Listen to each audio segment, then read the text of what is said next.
Domino Thinking presents Natural Born Speakers with your host, Alison Donaghy. If you were born to talk and want to know how to build your career around it, then Natural Born Speakers is the show for you. Now grab your seat because this is the place to be. Now here is your host, Alison. Well, good morning, all you listeners out here. I have to tell you, I am so super excited and honored to have Jan Andrews with me. I listened to Jan speak at a storytelling event here on Vancouver Island, and I was absolutely and completely captivated for the whole hour, an hour and a half. God, I don't even remember what it was, while she told the story of Homer. I was just so very fascinated. So when she agreed to be a guest on this show, I was beside myself.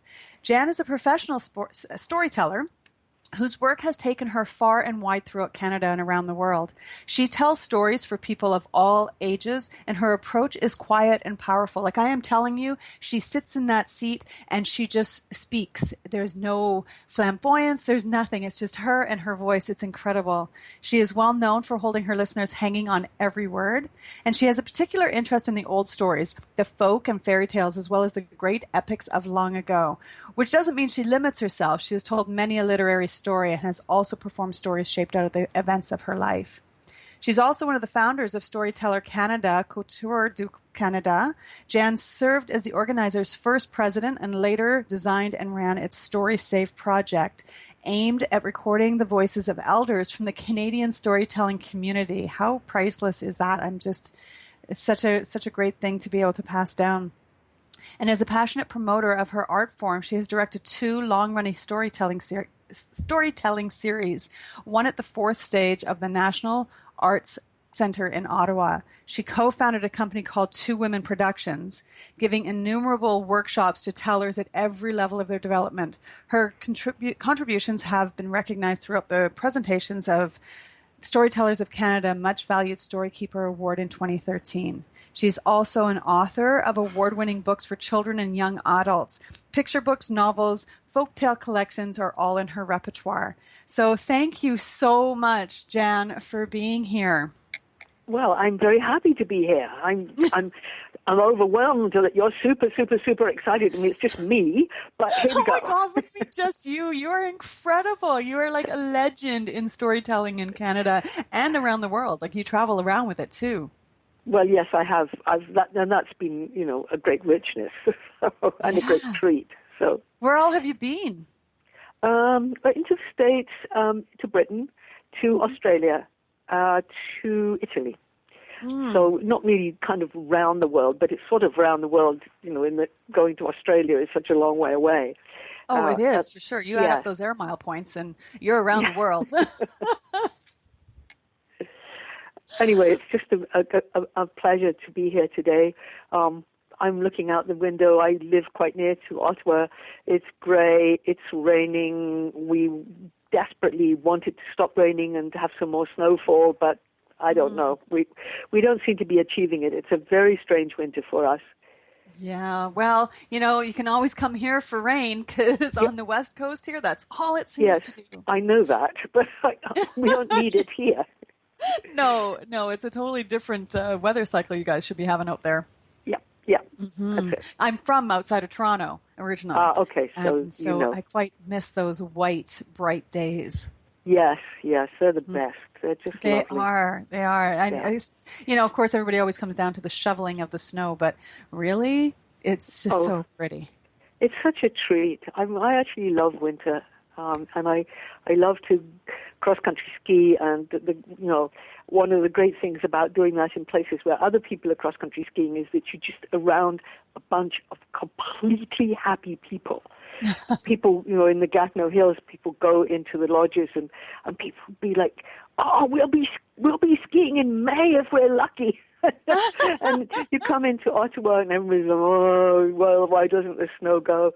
So it's a great delight to. I bet. I guess it's like going up the mountain here, right? Yes, absolutely. Yeah. Lots of happy people up in Whistler and Mount Washington. Absolutely, yeah. Yeah. So anyway, can you share like your journey with us? Just tell us what your own personal story is. Well, I, my personal story as a storyteller, or my whole life as we were on Oh here. God, whatever you want to Perhaps share. we could just start tell with your the story. storytelling business. Okay. As you can hear, I came to Canada from England, and I came here in 1963. Went to Saskatoon. Definitely suffered from a certain amount of culture shock, but never really wanted to go back to Britain. I knew that I had left and chosen to leave, and this was the place I'd come to. So then I was sort of fetched up in Ottawa. I did a number of things, but then I started writing books for kids. And so I was doing a lot of author visits into schools and reading from my work and talking about my books. And at the same time, because, if you want to be a children's author, it's not a way to riches. So you have to do a whole bunch of things so that you could put bread on the table. Yes. So now, did you always know you wanted to write stories? No, never. When I was a kid, I thought that writers were famous people, like they were Enid Blyton. And I'd never met a writer. There weren't any writers in my family, and certainly it was the kind of thing that everybody was like, well, you can't be an artist, because you can't live like that. Right. So I just never thought about it. And then when my kids were small, I started to tell them stories. I just made them up as I went along. And then one day there was a story that came into my head that felt like a story in a book. It had a beginning, a middle, and an end. Like this was really a story. So I wrote that down, and I got lucky. I sent it to Tundra Books, which was one of those sort of early Canadian children's publishers, much esteemed now. But they were right in their beginning days, and they were doing a series of mini books for mini hands. I think they cost 69 cents each or something, and they wanted to bring out 4 of these, and they had 3 of the stories, and mine just fit this format. So that kind of got me started. And then I kept at it. But also I was doing other things.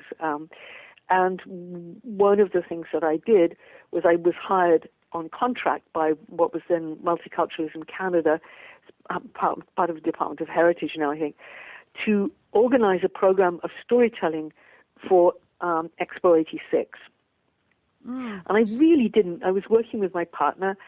We really didn't know much about storytelling, but we got this work, and we got to sit on the phone and talk to people. And we had a variety of different kinds of storytellers. Some people were just really talking about their lives, but there were also in this mix people who were professional storytellers, and I listened to those people, and I saw how they could just really touch people touch their listeners to the heights and depths of their being. And I thought, that's a wonderful thing to do, and it's such a powerful thing to do. So I by that time I was doing a lot of readings in schools, and I liked talking to people. And I thought, that would be a really good thing to do. I think I could do that. So I just started doing it, really. Oh, wow. And, that was a long time ago. I'm now almost 74. It's been a big, big part of my life. And as you said, I'm very, very attached to those old stories. I think it's a huge privilege to be able to tell those. And it always just... I'm always stunned by the fact that, if you're telling something from Homer, that piece that I was telling when you saw me in Parksville, yes, where finally Odysseus has got home. And there's his wife Penelope, who's been waiting for him for 19 years. And she looks at him and she can't speak to him. He's just too strange, and she's too unsure that it's really him. And she just sits there and looks at him. And people will say, well, that's how I feel when I meet people that I haven't seen for a long time.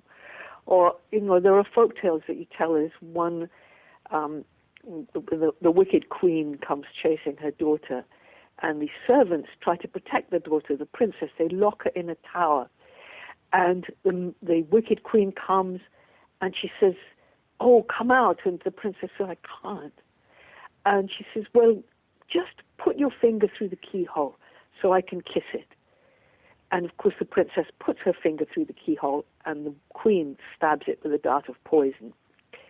And I'm telling this story, and it's so old, nobody knows where this story came from. It's just handed down, and, I found it in a book by Alan Garner, but he was collecting it. So we told this story, and somebody comes up to me at the end, and she says, "Well, that woman who keeps sticking her finger through the keyhole for her mother, that's me. And I know I've got to stop now."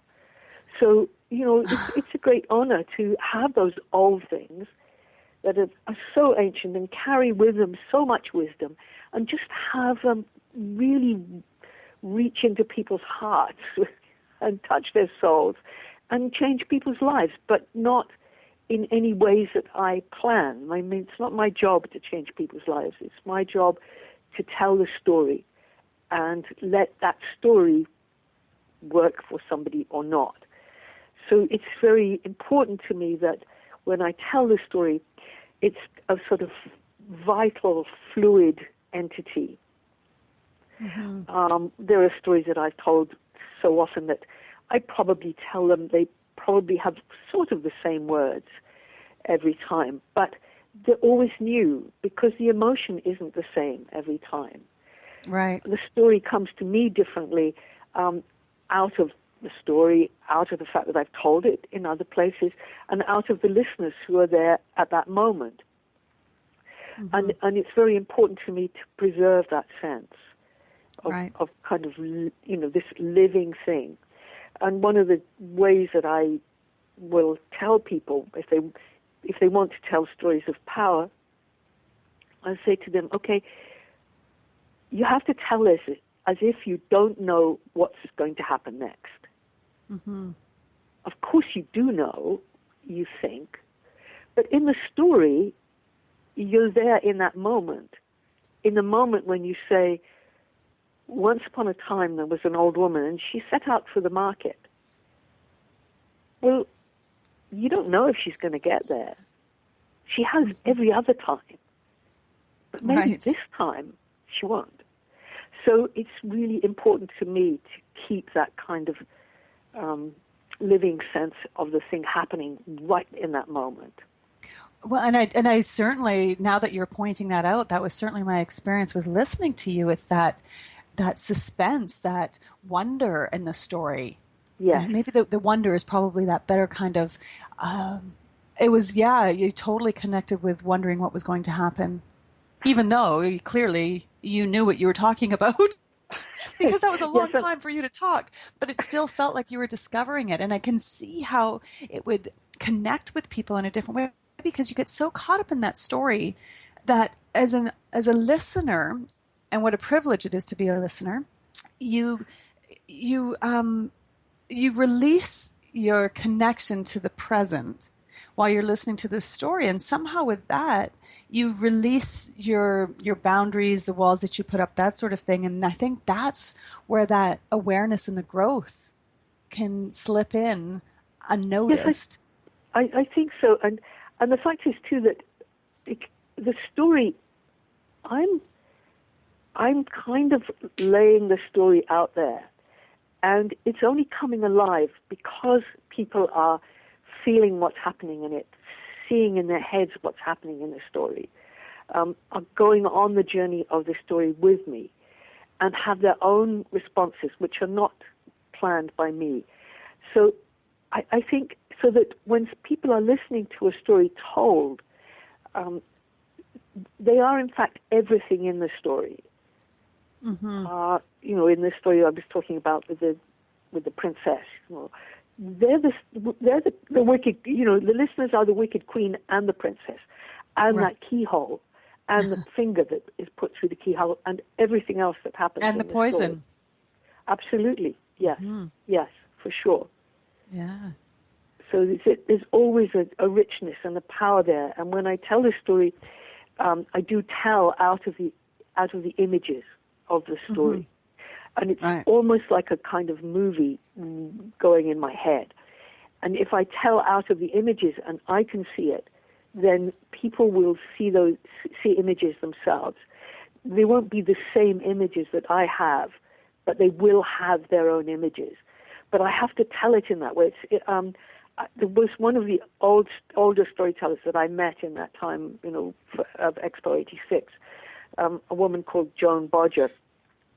She had actually been invited to some conference of neurologists, and they hooked her up to various, machines, I don't know. And it turns out that when you're reading a story aloud, you're working out of one side of your brain. And when you're telling it aloud, you're working out of the other side. So you really are kind of creating it as you go along. Oh, wow. That's lovely. Yeah, it's fascinating how it's different. Now, we were actually the first, I don't know, I almost like authentic storytelling experience I had. And I've heard a lot of spoken word before. Yeah. And what do you see as the difference between, or is there a difference between spoken word and storytelling?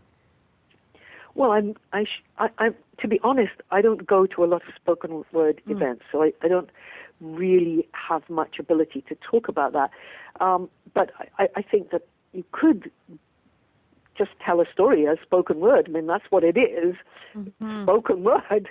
But because I seem to think that there seems to be some fundamental difference between it. It's hard to articulate. I was hoping you could help me out. But it's very hard. I think a lot of the spoken word that I've heard is very, maybe it's the cadence is different? I think so. And I think that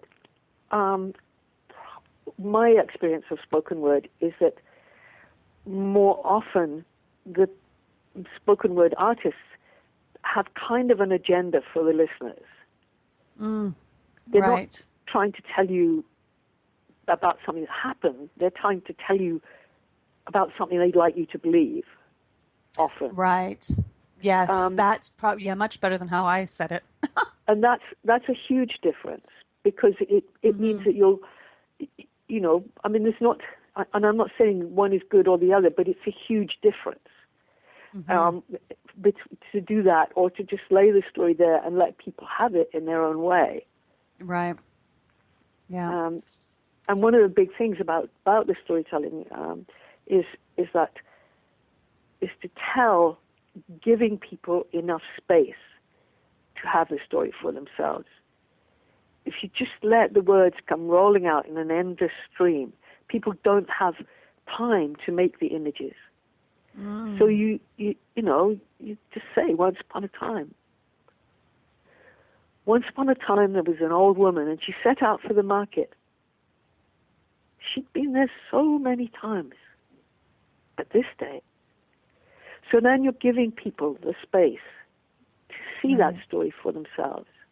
And I think that's for me, that's part of the art form. It's part of the work that I love. Right. God, I want to hear what happened on the way to the market. Well, I don't know. What? You're supposed to know. Now you're just going to leave me hanging. Well, unfortunately, this was something that just sort of came out of my mouth. I don't actually, it's not the beginning of a story. I could start the beginning of a story if you like. It's so captivating when you say it. It's just in this particular instance. And actually, it's sort of funny because I am thinking about a story that I haven't told in a very, very long time. But it is about a woman who's very poor. And what she does is to make tapestries, and she takes them to the market. It's a Chinese story in origin. She takes them to the market and she sells them. And one day when she's in the market, she sees a painting that's very, very beautiful. And she can't forget it. And she comes home and she wants to make that painting into a tapestry. And she has 3 sons, and the 2 oldest ones are like, well, if you are doing this, you won't have time to make the tapestries that you're taking to the market, and how are we going to eat, and how are we going to manage? And the youngest son says, if this is what you want to do, then you must do it. So she goes on making the tapestries that she sells, but in the evenings she works on this piece of art that is so precious to her. So it's sort of funny, because here suddenly that story is coming into my head that I haven't told in a very, very long time. And it's a long story, so we don't have time for it now, I don't think. Darn. I'm sorry. Now you see, No. now you're in. See, and I'm such a sucker for a story. Well, that's one of the reasons to take on storytelling. I mean, people, what you're concerned with is the whole business of public speaking, and I think that, now there's quite a lot of work being done to do with storytelling in business settings, and it's just true that if you tell people a story, it's a much easier way to kind of hook them in to what you want to talk about than if you give them a bunch of statistics or you start hammering away at some point. We are hardwired for narrative, I think. Mm-hmm. It's crucial to us. It's how we find a way to look at the world and to make a shape for things. Right. Because a story has to have that shape. Mm-hmm. It starts at some moment in time, once upon a time. Right. And it unfolds and comes sort of around to some kind of conclusion, although that is a bit, that's very European, actually, that folktale form. But I have done some work with African tellers, and the endings are much less conclusive. And that, I think, is because these stories, their stories have come out of places where storytelling is happening all the time. It's vital to life in the village. Probably you're in a place where not everybody is literate. And the stories, one person tells a story, and that calls out a story from somebody else. So you don't have quite that conclusion that you find in the Brothers Grimm, and that you often find in African folktales that are written down because we find that, we're Eurocentric and that's our need. But it's not necessarily exactly how those stories proceed. And that's, it's just interesting facts of how the stories go, but the stories are everywhere. Right. It's interesting how culture impacts something that we just assume would be the same everywhere. Well, we assume it, because we're good at that. We very much like to assume that everybody's going to do it our way. Oh, what? You mean they don't?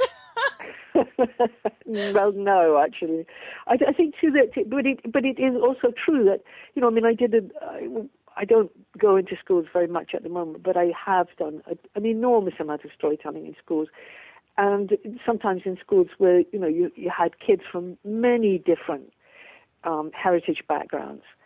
And I would tell a story, and, I might start that story about the tapestry, and some, and say, well, this is a story that I think comes from China in its origins.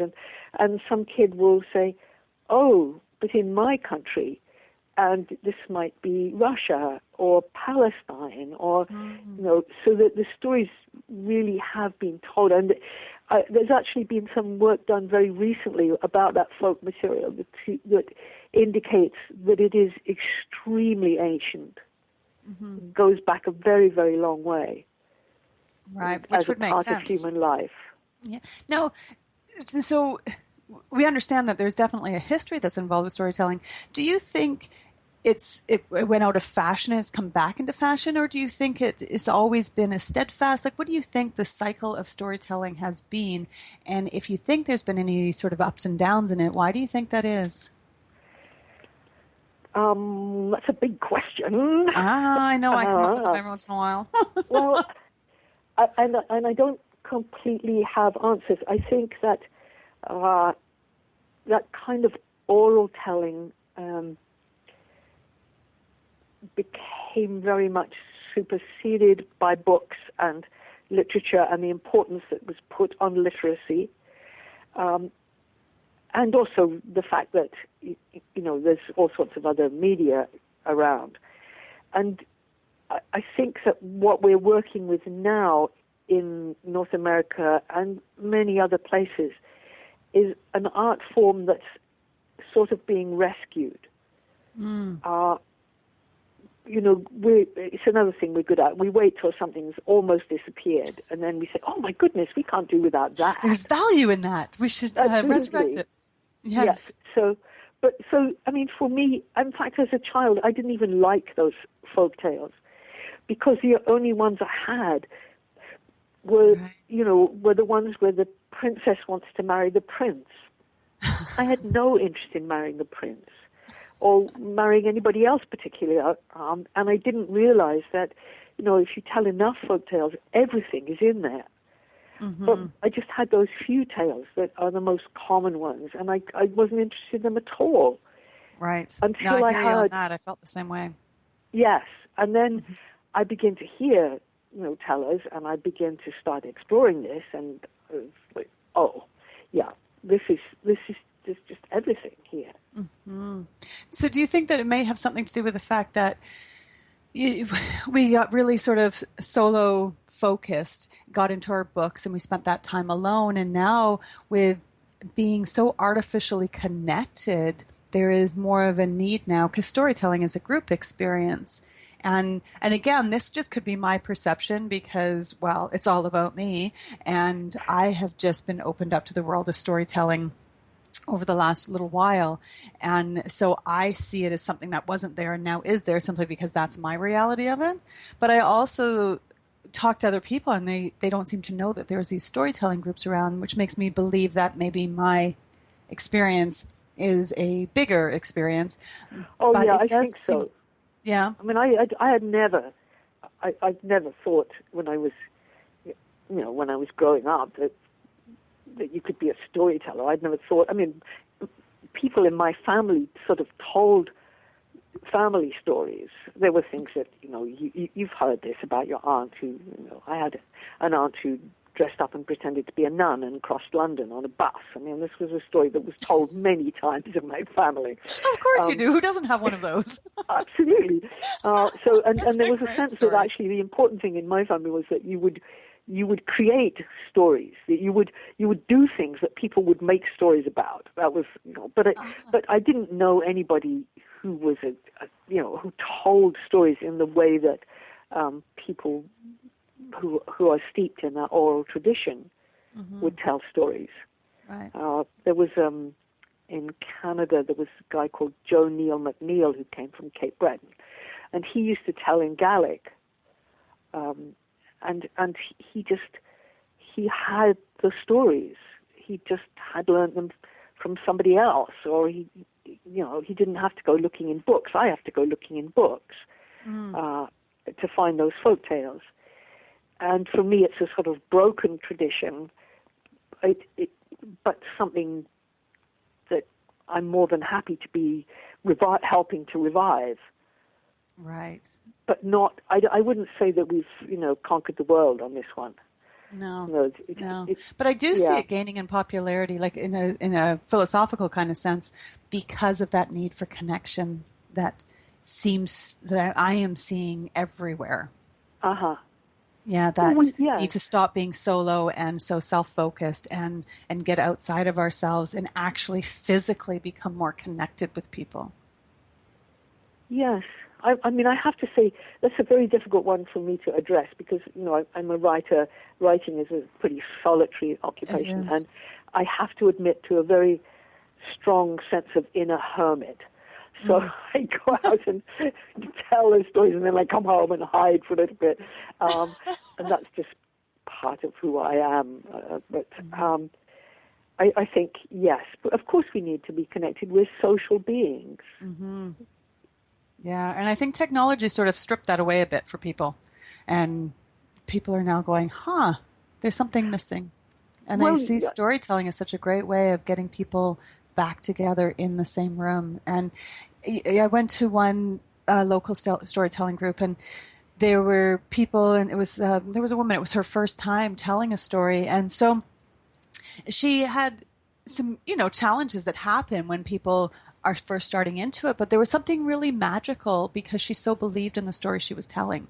Yeah. And it's so easy to forgive some of the stumbles because her soul was so into that story. Yes. Mm-hmm. Yes, and I mean, I think too, you know, people need to choose their places of telling. You don't go and stand up on the stage with a whole bunch of people who've paid to come and hear you for the first time. You practice in smaller groups. You try it all out there, and then off you go. And then you find that larger audience. Yeah. And some people are much less interested. I mean, I like performance. I like it a great deal, and I like that setting. Not everybody does. Some people are much happier just telling in small groups or telling in schools. Or there's a wide range. I think it's always. It doesn't matter if you're telling to a small group or a large group, or there's a nervousness involved. I think everybody has. Every time you tell a story, you want to do it to the best. Right. So how do you deal with those nerves? Well, I think one of the things is to kind of get over yourself and get out of the story's way. Because often the time when you're most likely to forget a story is when you are not in that. I talked about that. Okay, in the moment of the story, you're there. But you've been there, and now your mind is running ahead to, do I remember the next, bit? That's when you'll lose it. Right. So you need to just, trust in the story and get in there.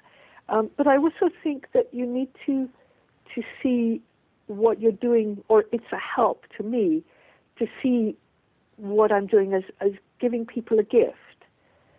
And giving people gifts is a pleasurable experience. So. Right. Okay, it's sort of my job to take pleasure in this. Like if I can't take pleasure in it, like why would anybody else? Why would anybody who's listening find it pleasurable? So, I think that those things are just there for you, and the listeners are there for you. And I think that's an important thing for people to know. It doesn't matter. People never go to an performance because they want the performer to fail.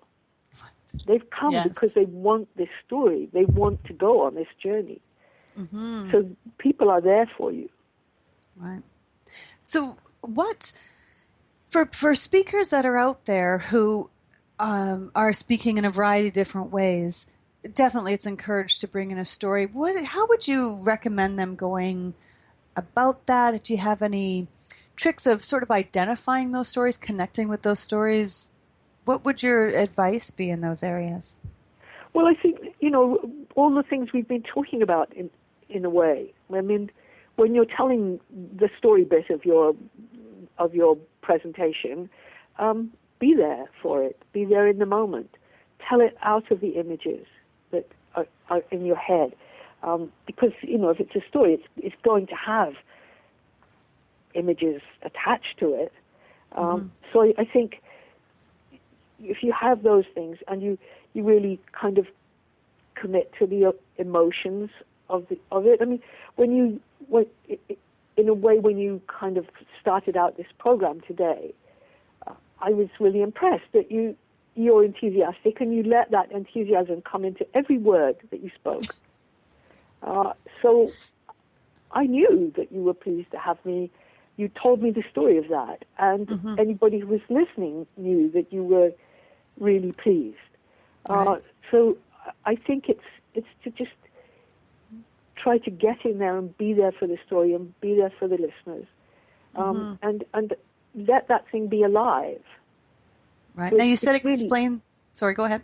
no, I was just going to say, I mean, it's really just all the things we've talked about. Mm-hmm. So you had said explain through images. Can you expand on that? Well, when that old woman is going to the market, I mean, I've got to see her going there, see her setting out from, the woman I was talking about who's, going to sell the tapestries. She's going to leave her little house, and she will have those tapestries with her, and she will start walking down the road, and I'm going to have to see that. Mm-hmm.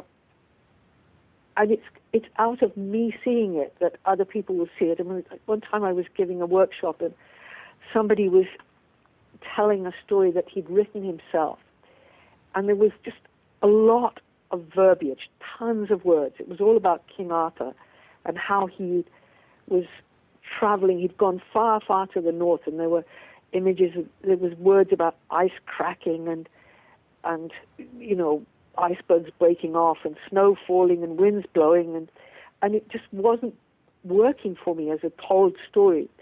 And I thought about it. I thought, if this was a folk tale, he would be saying King Arthur traveled for 5 nights and 5 days, and it was cold and dark. Mm. And it would all be there. Right. All of that stuff. Mm-hmm. And that's often when you're learning literary material, you want it to sound exactly like the story that you've taken from the book. And to do that, you cut and cut and cut until it's just cold and dark. Yes. And so I think that when I'm talking about having those images, that's the way that works. Mm-hmm. I don't know if I've been clear enough about that. No, it totally makes sense. And what a great example, because we do sometimes get sort of caught up in the words of it all as speakers. Mm-hmm. And the words are wonderful, and in a written form, they work perfectly well. But when you're telling, you want that space for the listeners to have it cold and dark in their own particular way. Mm. Yes. Yeah, that's where the difference lies, right? Yes. Yeah. So how do you practice your stories? Like, how do you pick your stories and how do you practice them? Well, it depends. It depends, like, say, with the Homer. That's when we started out to tell that material, and that was one of the series that I ran. We just were telling epic tales, and what we did was to tell every Sunday night through the winter, January, February, and March, in this little cafe place. And we did that for 13 years. Wow. And we started out with the Odyssey. And none of us had told any epic material at all before, but we just wanted to experiment. And partly, I studied classics when I was in university, and we were always told that, well, there's a great mystery about how the Odyssey and the Iliad got written down, because nobody would ever have told them like that. Mostly people couldn't read or write then, even kings. So they were being written down for the bards, for the storytellers. But who would have told those stories, that take so long? And as I came to those stories, again, out of being a storyteller, at Homer, to me, it was quite obvious that people had told those stories. I mean, it's just the way they work. And so we started to learn that really quite close to a translated text. So that's quite a lot of memory work. Yeah. With the folk tales, it's much more getting, for me, not for everybody, but for me, getting the shape of the story and then doing that work to see it in my head and to feel it, and kind of when I tell it, I'll just let the words come. Sometimes they surprise me. The events of the story don't usually surprise me, and then and you don't want to mess about with that. Right. You don't want, that's a gift to us through the ages, so you kind of cherish that. But sometimes there'll be some kind of different emphasis or something that I wasn't quite expecting, and so it depends on the material. I would Right. say. And I mean, I've just done a recording actually for the Story Safe project, which is it's a combination. The first story is a literary story, which leads into a story that I've created myself out of things to do with other personal things in my life. It's called Written in the Body.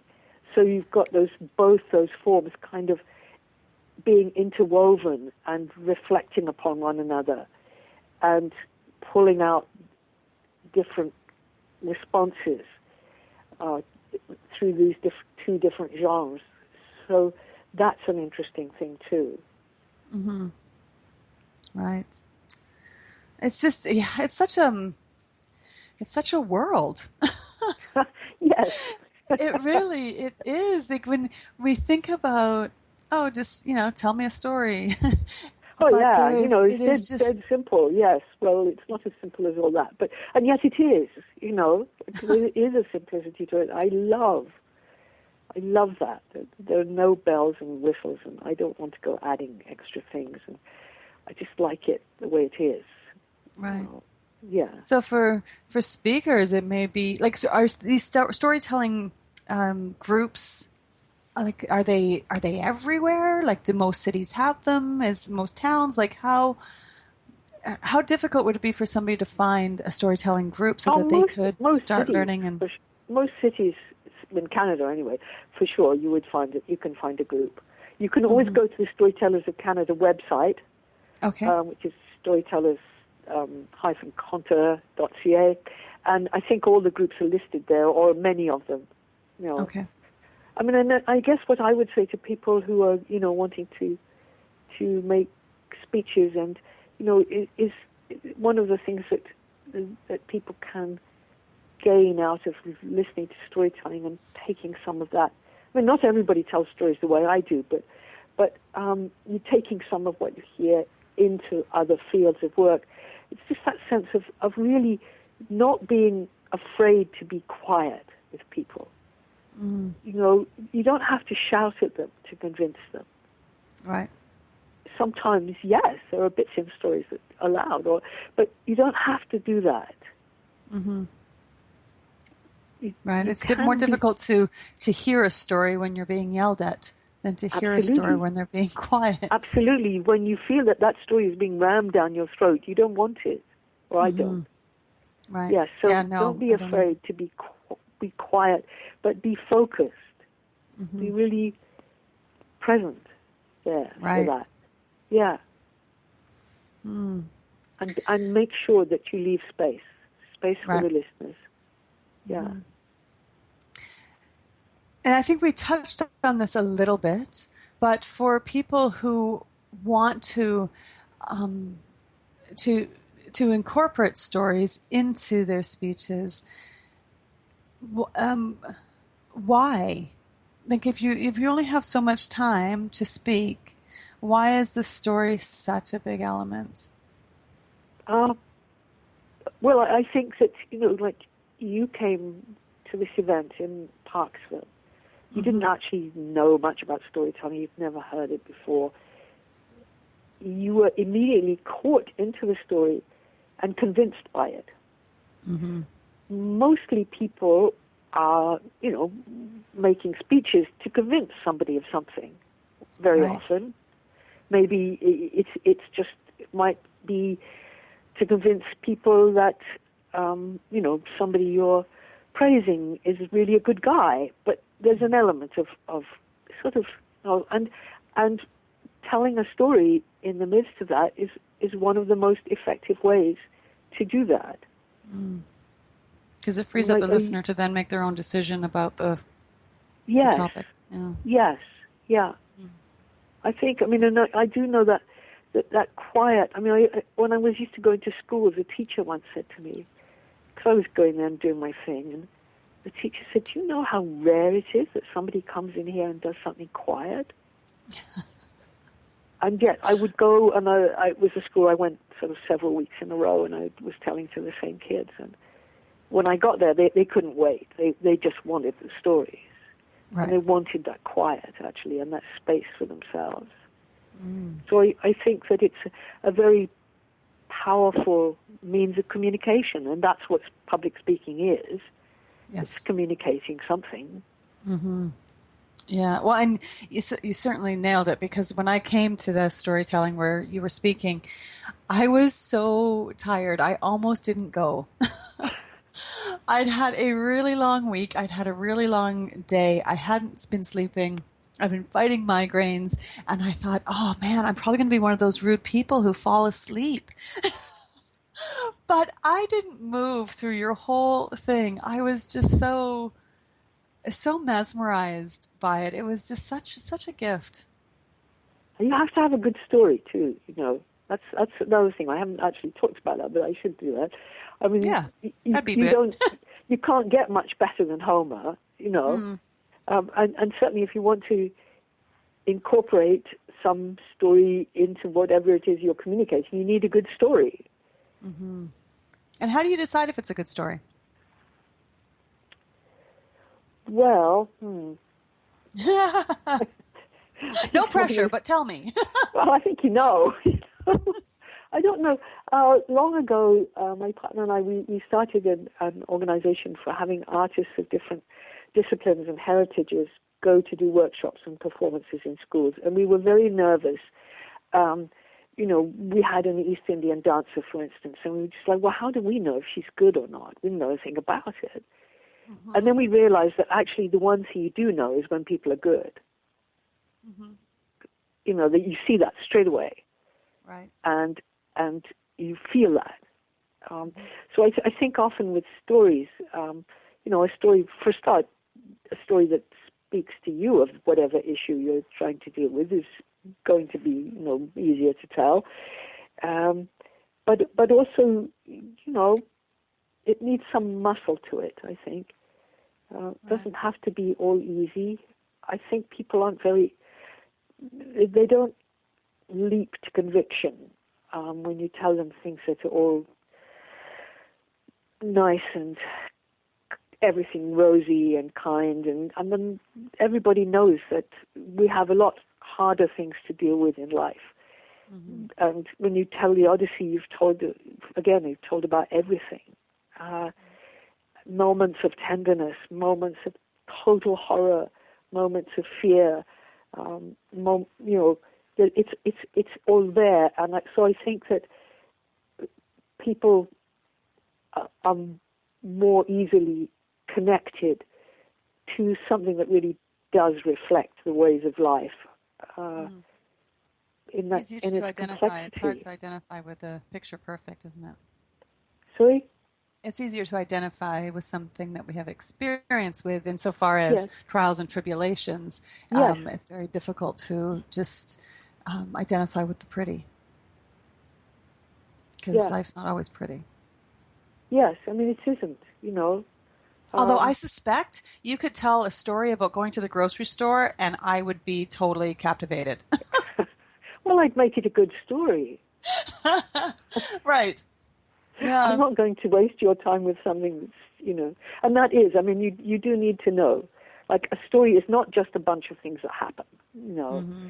I've sort of given workshops where, people just go on and on and on, telling you things that happen, and you're just like, no, a story involves choice, what gets in there and what doesn't get in there. And It's all held together by some kind of something at its core, some central thing here. Mm-hmm. And so you have to know that. It's not just stuff that happens. Stuff that happens is great around the kitchen table, although, people even there would much rather, have it made into a sort of, a sort of kind of bit of a story, an event, like, oh, what happened today? And, oh, my goodness. Yeah. So, yeah. I was having a great day, and then, as opposed to, I did this and this and this and this and this. Exactly. It's like not a shopping list. Yes. And we've all been subjected at times to people who really don't know that difference, and usually we just want it to end.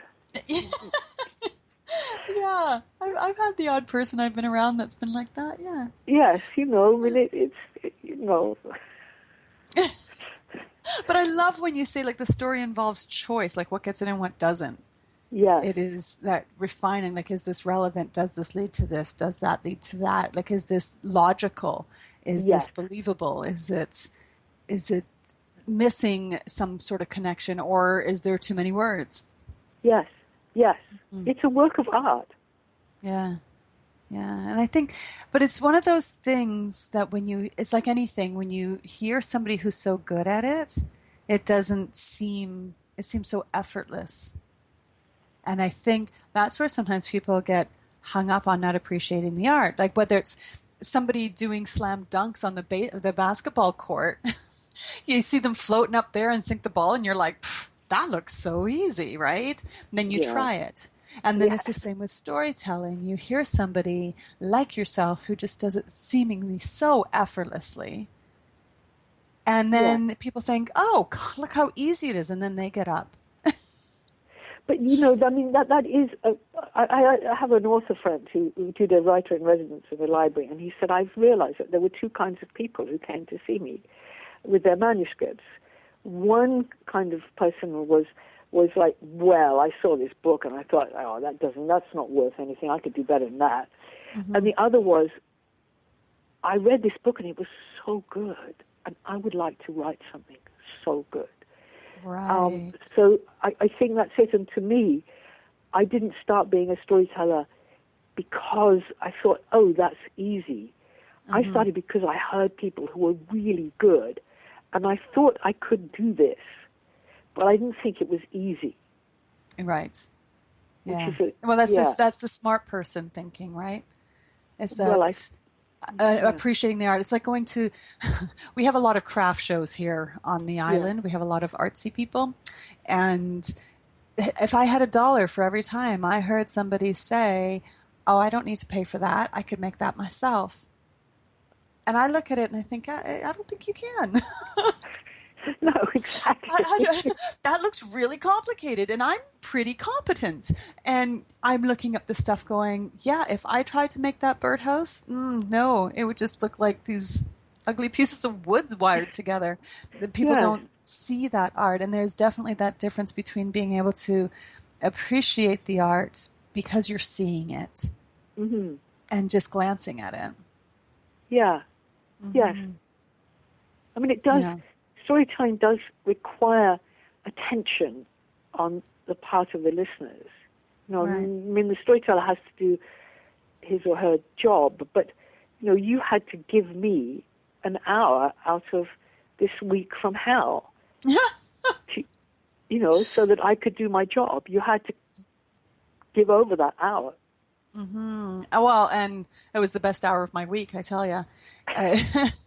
And I think that's a really, really important point to remember, that when you're up there delivering anything, you have an audience that you're responsible to. Oh, yes. Mm-hmm. Yes. Yeah. I think that's very much so. Yeah. I mean, leaving that ego out of it, going, oh, they're here to see me and I'm so righteous. I owe them a good, decent hour. Yes. Yeah. Mm-hmm. Yes, I think. You know, and really, I think that the stories are, I mean, I feel humbled in front of the stories, you know, like they're so good. And they've come to us from so long ago, some of them. And had I been told ahead of time I was going to go and listen to Homer, I might be like, oh, yeah, no, that would have been like the tipping point for me. I'd have been like, oh, yeah, I'm going to go to sleep for sure. So you didn't even know what you were coming to? I had no idea. It's so typical of me. I'm like, sure, sign me up. And then I get there and go, this isn't, you know, most of the time I would always say like 90% of the time it works out in my favor and my experiences are amazing. The other 10% of the time I just get a really good story out of it. Because it's so tragically awful. I'm very impressed that you actually came if you didn't even know what you know, like, I thought that Homer was the selling point. I mean, I knew nobody knew who I was hardly. Well, I thought everybody would know Homer, so that's why they'd come. I didn't think there were people like you showing up who didn't have a clue what they'd come to. But the story of my life. I'm going to New York next month. I have no idea what this conference is. No idea. I know the people that are involved, and so therefore, and it's true because I was told how amazing you were or are. Really? And so I went, well, if I'm going to a storytelling thing, it better be with somebody who's like the best. And so that was my reason for going. I figured whatever came after that would be totally fine. All right. Mm-hmm. Yeah. So well, I did do the best I could. That's all I can say. Whatever it was the best I could manage then. So. Oh, it was really so great.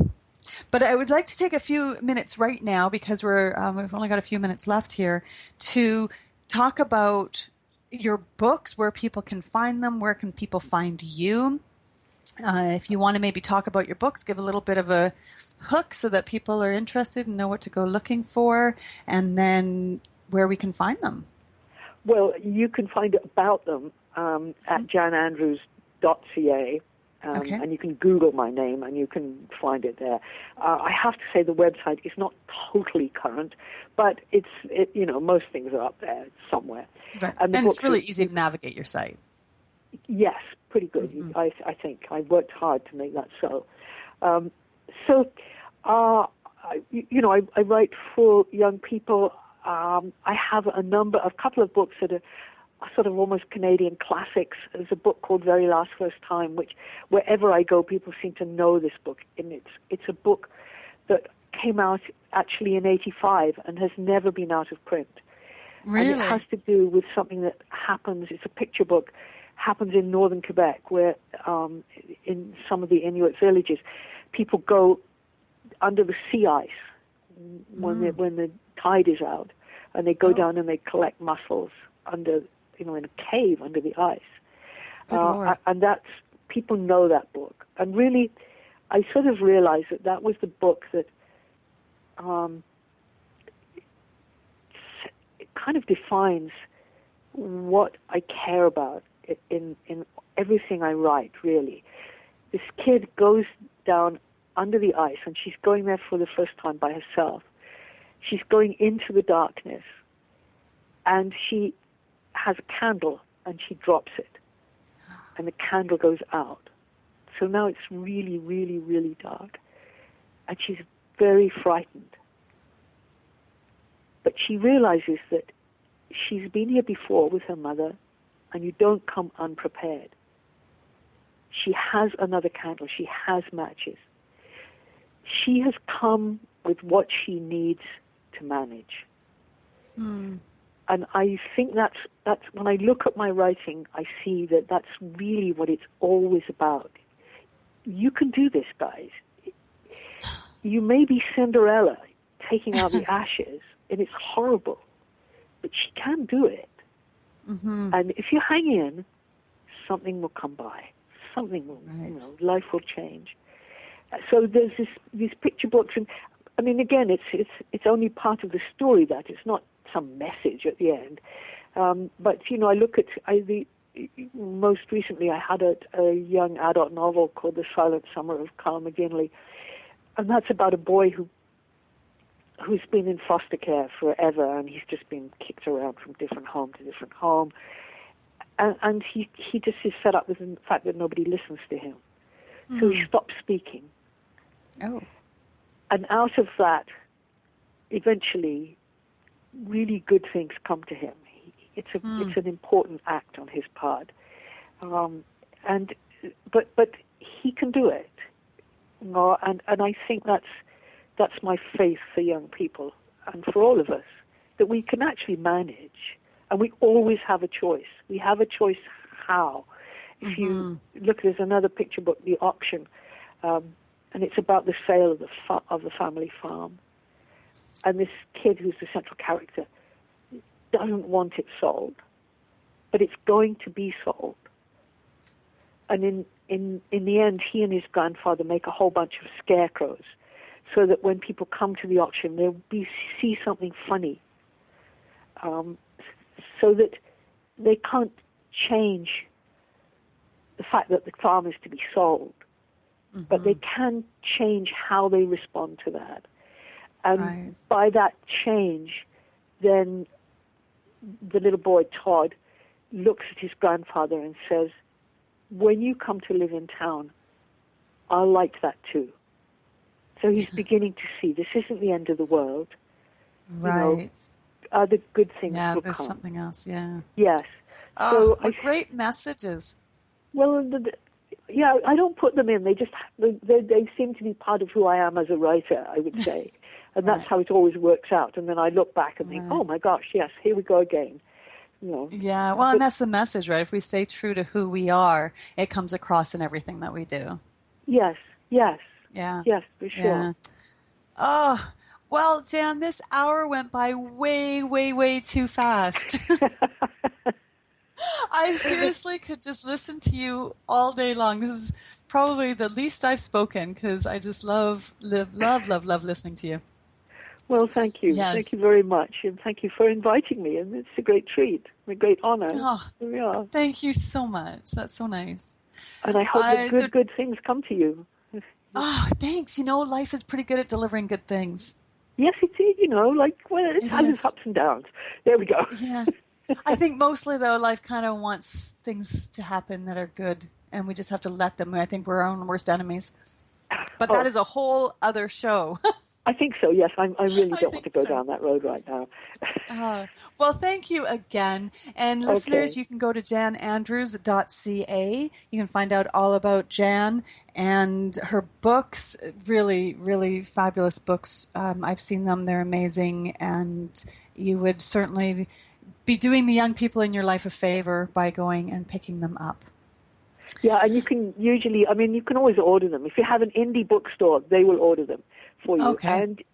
And even Chapters will order them for you, actually, Excellent. Okay, so there you go. No excuses. Or you can go to Amazon. Okay. Oh, out there. All right. Yes. Lots and lots of choices. Yeah, that's the pitch. There we are. Okay. There you go. Oh, well, right. Thanks again, and enjoy the rest of your weekend. Thank you very much. Okay, Thank you you. take care. Bye-bye. Thanks, you too. Bye-bye. And until next Saturday, speak up, listeners, because you have something to say, and we need to hear it. Thanks for hanging out with Natural Born Speakers. But don't stop now. Contact Alison with questions or to be a guest on the show.